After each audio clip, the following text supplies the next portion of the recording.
Patto di stabilità verticale regionale, successo per l'ANCI, ma chiedete comunque di più.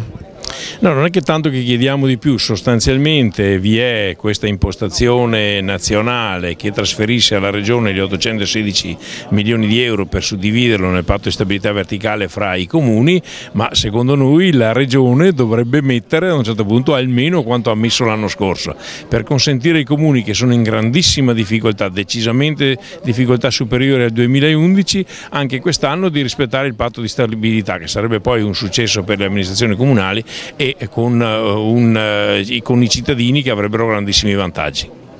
Cosa farà ANCI Veneto prossimamente? Andrete a qualche incontro con la Regione? Beh, abbiamo già programmato con il direttivo di oggi 2 incontri, uno che riguarda il patto di stabilità con l'assessore Ciambetti, con il quale abbiamo anche oggi parlato direttamente per telefono, che avverrà o martedì o mercoledì.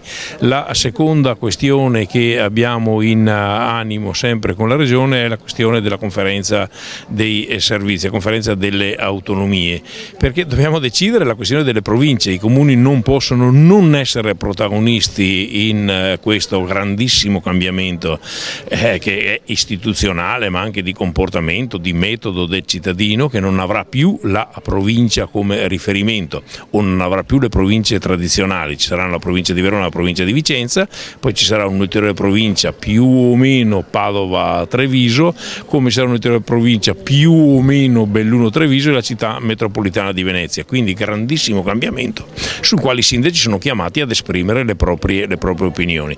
Agiremo direttamente sul territorio per capire che atteggiamento dovremmo tenere o in Consiglio delle Autonomie, se verrà fatto, o nella conferenza che oggi è già stata convocata per martedì.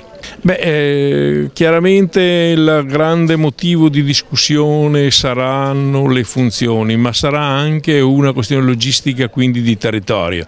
Prima di esprimere un'opinione è meglio che sentiamo direttamente i nostri colleghi sindaci, che saranno i veri protagonisti di questo cambiamento. Farete qualche consiglio dedicato?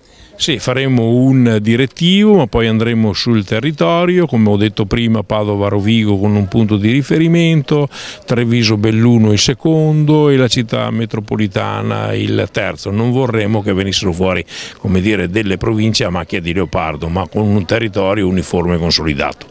Perfetto, grazie Presidente.